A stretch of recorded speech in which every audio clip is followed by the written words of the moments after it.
Howdy ho, away we go. Well, let's just get started. How's it going? It's ADC, and welcome to Stampede Storytime, where we're going to take a look at some of the historic events, some interviews from the past, from the stars of Stampede Wrestling of the past, and then we're going to share our take, our experience, our stories, as well as our guest stories, some of which will be fans, some of which will be family. It's going to be a great time. And we're going to kick it off this week with the man who I was terrified of back in the 80s, well, even in the 90s, man, until his unfortunate passing. I was terrified of this man. Great performer, amazing heel performer, and none other than Bad News Allen. And Bad News was interviewed by Title Match Network, the RF shoot interview series. And in the series, the question was asked, can you talk about one of those ladder matches you had with Bret Hart in the 80s? Well, actually, from what I've been told, and I guess it's true, that we were the first two that ever had these matches. We invented the ladder match, and we had some good matches there. We had one I remember in Regina. We had one where they had the money. They had this bag of money up on this rope, and we were supposed to go up and grab it. So the finish was that he had me down on the floor. He put the ladder up, and as he stepped up in the ladder, I had a girl stashed out in the audience. She ran up, pushed the ladder over. He took a big bump, fell into the first or second row. I got into the ring, put the ladder up, and grabbed the money, and the people were stunned. They were like, they couldn't believe what they saw. And then, of course, after that, they went crazy. They booed and threw stuff and went bananas. And what a story that was. You got to check it out. The link is in the description for Stampede Storytime for the full shoot interview. I think it's 2.5 hours. Great interview done. He talks about Stampede, talks about his time in the WWF, WWE, his time in Japan, and just his thoughts on the industry at the time. But going back to that ladder match, and it's funny, like there's a lot of events in Stampede. I grew up in Regina. So as you can tell, when we launched Body Press Wrestling, we did it with the chance to go back basically to our childhood, relive our childhood a little bit without the trauma, and recreate a retro exhibition auditorium and try and recreate some of those memories utilizing the EFED of the WWE 2K23 creation. So you've seen some of the episodes there, and we're also including gone back to get commercials from the era to add to that, sort of giving that 80s experience. And speaking of the 80s experience, we go back to the story where Bad News was talking about the ladder match. Well, there's a funny thing. According to the results and the history and all that sort of thing, the ladder match was actually a match between Bad News Allen and his then manager KY Wakamatsu versus the Dynamite Kid and Bret Hart. Well, and that's the program, the body press program at the time would have had it being a tag team ladder match. Well, being in the building that night, we know that Dynamite couldn't make the card. So Wakamatsu would have been the manager as opposed to a tag team, and it was a singles ladder match. But according to historic records, it's still listed as a tag team ladder match. We will correct bad news on the was not the first ladder match. The first ladder match was actually Dan Crawford and Torquemada in the 70s. Dan Crawford has been named as historically as the inventor of the ladder match and helped Bret and um, figure out what they're going to do with this ladder match. And this was the initial ladder match in Stampede was between Big Daddy Ritter, which would be the Junkyard Dog, and Jake Roberts, aka Jake the Snake. Um, but this ladder match in Regina on took place on August August of 1983, or sorry, July of 1983. August, get all there. So July 19th, 1983. So if you go into the archives, you'll see that it was listed as a tag team ladder match, but it was not. It was a singles ladder match. And why do I know this? Because when Bad News talked about Bret going over the top rope, being pushed, there is a little bit of a catch there. So yes, apparently there was supposed to be one of his ladies in the audience to come out of the audience and climb in the ring and push Bret off the ladder. Unfortunately, that wasn't the case. The person that was responsible to push that person, Bret, off the ladder was Rhonda Singh, and the legendary Rhonda Singh at the time. Um, she was distracted as we could see her. Usually, they curtained off the dressing room area for the talent. But that the curtain was pulled back there, and she was back there. Say playing tonsil hockey would be at the time. So making out with another performer um, by the curtain. So Bret goes to do his the called spot of going up the ladder. Bad News is outside the ring, and the way the auditorium is designed, as you can see in some of the pictures, we tried to recreate it in the WWE 2K23, but a little harder to do that. But it's actually was used by the Exhibition Association for Agribition for um, every year for Agribition, but it was also used in other times. It was designed as a cattle ring or like for bull sales. So it was like an auction ring. So the design of it is the concrete floor, and then you had surrounding it.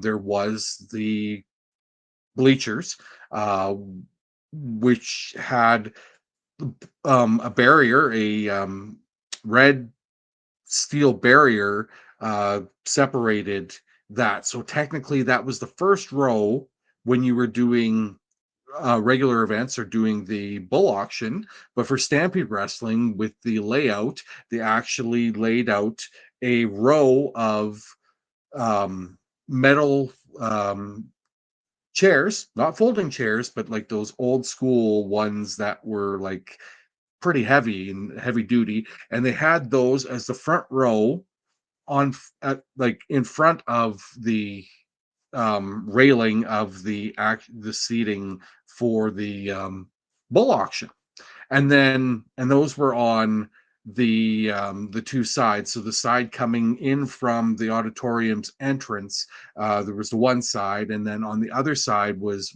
matching. um they had further rows on the basically the we say the north and south of the auditorium, um, and had further seating. So your ringside seats were actually one row in the front on the sides of the ring, and then there was multi rows on the other side, and on the, we say, the north side, um, to my left would have been where the timekeepers, where the ring bell was in the timekeeper area, and the announcer was the legendary Bob Leonard at the time. um, we'll tell more of the stories of where our connection is. We weren't connected to Bob Leonard, we were connected to the other Bob at the time. But I digress. So I was seated in the second row of seats, but it would be the first row in the bull auction. And my dad's sisters, who would take me to the wrestling cards regularly on Tuesday nights in Regina, they were seated in the front row. So go back to the match. Bad News is actually on the side, and Wakamatsu is on the north side.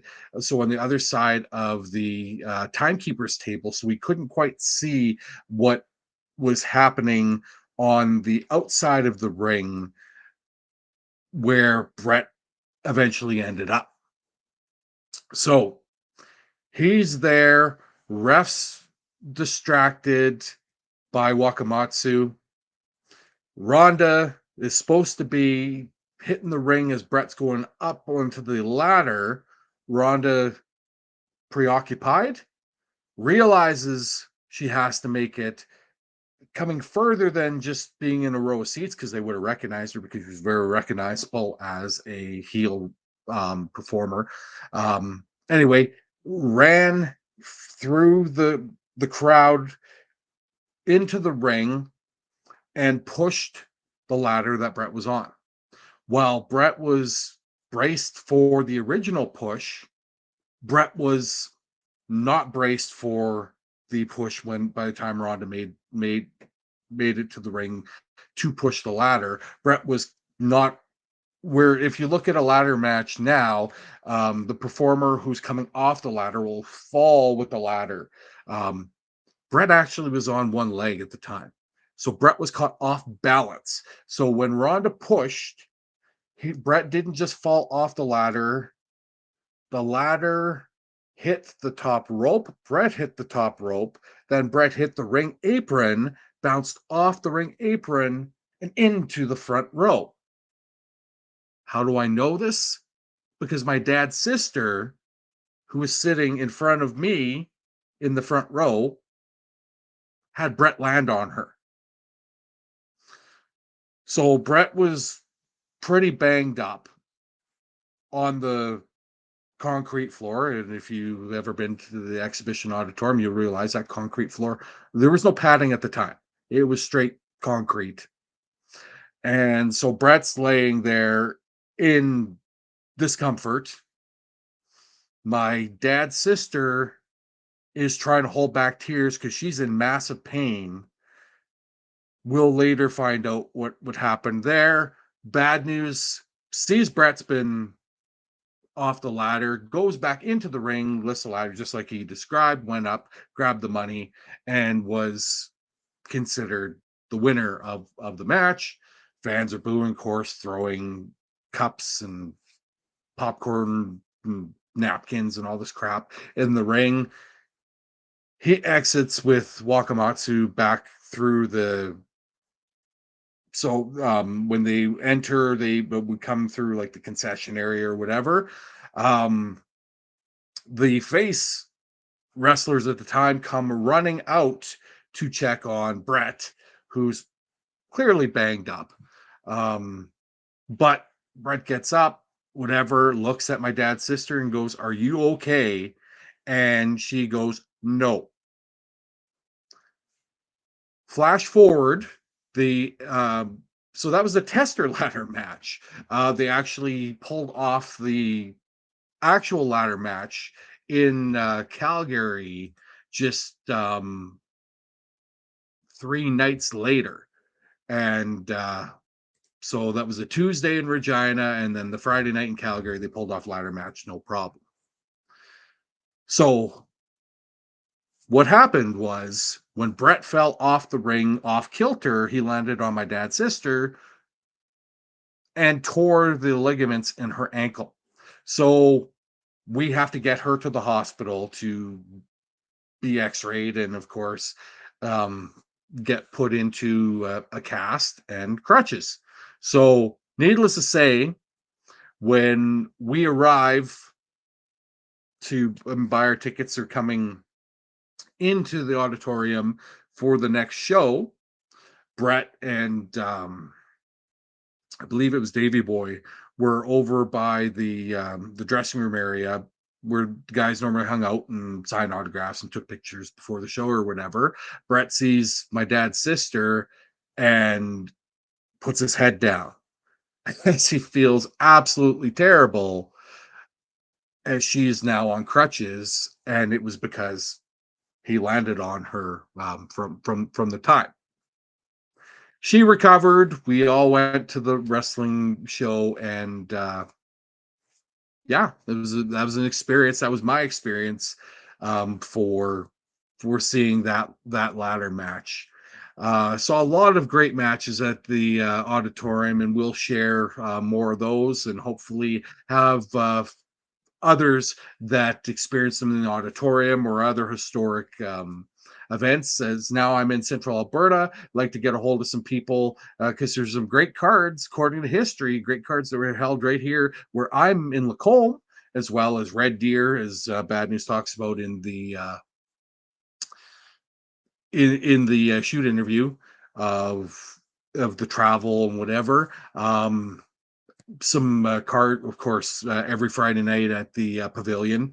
Uh, Great cards. That was one of our summer vacations as we traveled from Regina to Calgary and then Edmonton to do the Stampede circuit. So we went to the Tuesday show in Regina, ended up at the Friday show in Calgary, and then the Saturday show, I believe, in Edmonton. So we'll talk about that. Look at those sort of things. Look at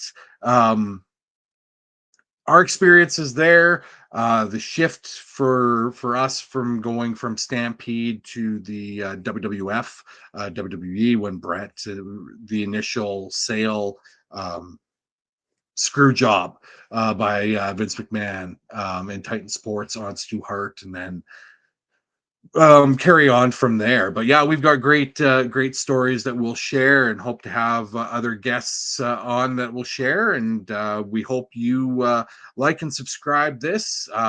If you have any guests you want us to reach out and see if we can feature on Stampede Storytime, just message us in the comments, as well as shoot us an email. I'm glad to try and make this a monthly feature here on the channel, and add it into the episodes, so we provide not only a little bit of nostalgia and some stories that you might not know, um, but some chance for all of us who grew up in the Stampede wrestling era in Western Canada to share our stories and just reminisce about those times. Again, you can catch the full 2.5 hour shoot interview from the Title Match Network YouTube channel. The link is in the description. Like and subscribe. We want to get to 500 subscribers by Valentine's Day. So 2 weeks to do that. We're hoping that we can do that. And if you are a subscriber of the channel, you'll automatically be entered to win one of the brand new, and we're just going to see if we can share quickly, of the Body Press Wrestling merchandise, as we wanted to share our nostalgia, and we did some things. So right there, it's the Capital training wear, Tokyo, Japan. Let's feature that a little more. So it is a 15-ounce mug with the Capital Training Wear Tokyo, Japan style design, the body press wrestling nostalgia design, and you'll automatically be entered to win that with the by subscribing. So again, like and subscribe. Um, comment if there's people you want us to have on, and we look forward to being able to do this more often. But in the meantime and in between time, that's it. Another edition of Stampede Storytime. Bye now.